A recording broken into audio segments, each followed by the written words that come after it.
Hello and welcome to another video on the first Descendant. So I thought I'd make a tier list based on the 400 plus hours I've put into the game.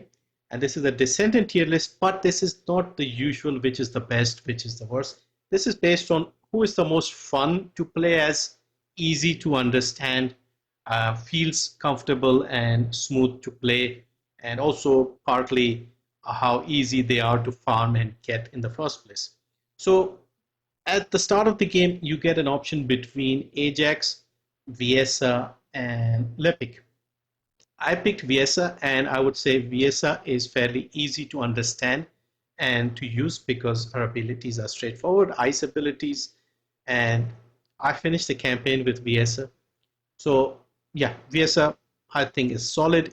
Ultimate is even better. So where is Ultimate Viesa? A bit more powerful, more mods. I think very easy and comfortable to use, understand, and play. Then let's talk about Bunny. Now, Bunny is fun, very easy to get, especially the normal Bunny, and even the Ultimate Bunny isn't too hard to farm. So obviously, most of the game, I think about 60 to 70% of the game, you are most likely going to be playing as Bunny because farming is easy on her. It's just fast to do everything, clear dungeons, AoE damage, even bosses. I even take Bunny to bosses and I've completed everything with Bunny. You do need to put a little more health and defense if you're taking Bunny to the bosses, but otherwise Bunny can clear every content quite easily, and of course very easy to use. You don't even need to use the gun. So how much easier can she get? Then we have Frena. Frena, I would also put in the easy category. She's a little underpowered, I feel, compared to Viesa because her abilities are easier to understand, but they don't seem to do as much damage. So she is getting an ultimate variant soon, so she will get buffed. But I do like Frena and using her abilities. She's also the only toxic descendant. So yeah, I would say easy to understand, easy to farm because you get her in the normal campaign fairly early on. Then we have a surprise, Sharon. I would actually put Sharon up here because Sharon has so many benefits. She's the only character who can go stealth and hack the outposts. Easy to use. Once you put a couple of mods and get the camouflage time up, she's very fun. You can just basically go invisible, hack the outpost, take out the bosses.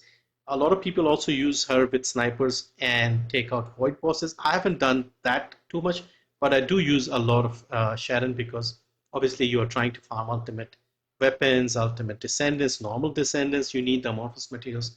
You need Sharon. So what I've done is I've taken Sharon and I've increased the camouflage time up to 20 seconds, fully maxed out Thunder Cage, and it's just so much fun and easy to, clear outposts and bosses with Sharon. Now next we have Valby. Valby is also fairly easy to use, although I would say I'll put her here because I haven't used her too much personally. She's fun, easy to understand. After Bunny, I think she's probably the most similar type of descendant in terms of not having to use the weapons and just the water abilities doing everything. But yeah, if you have played Bunny, you may not play Valby that much, but yeah, it's up to you. So normal Valby, ultimate Valby, same thing. Ultimate will be a little better. Then we have Enzo. Enzo, I would say, is okay. Enzo is actually pretty good, but I've mostly used him for encrypted vaults, which is good. But he's also handy with weapons and as a good support, I would say. After that, we have Luna. So Luna, yeah, I'll put her here, sadly. Luna, they added her, and she's very easy to farm um, and to get her parts. Like it took me like 4 hours to get all her materials. Um, but she has a very different play style. You have to use the music and use that to play. And I often like to play without audio in the game, so it makes it even less practical. So yeah, at the moment, basically not my type, if that makes sense. So yeah, I've taken her to 40, which was quite painful for me, like just getting it leveled up to 40. And only reason I haven't dismissed her is because I have a couple of slots available, and she doesn't have an ultimate variant. Blair will also go next to Luna, because if you have Lepic or ultimate Lepic, you don't really need Blair because they're both fire descendants. Lepic is just better in my opinion. Ultimate Lepic is actually fun to use as well. Blair, it's just abilities don't seem fun, plus you have to stand too close, and it's just it needs a rework again, I feel. Next we have Tin Man. Tin Man was also someone I got because I kept getting his parts while researching other descendants. So I thought, okay, let's just farm him, research him, took him to 40, and he's just been sitting. I haven't even looked at him after that. So he'll be, unfortunately, in the trash. I should say not fun category. Trash seems harsh. Okay, then a surprise, at least for me, was Glay and Ultimate Glay. I just did not have fun. Now, Glay is a very powerful descendant. In fact, if this list was based on how powerful the descendants are, she probably would have been next to Bunny in the S tier or S plus, because she is that powerful and broken.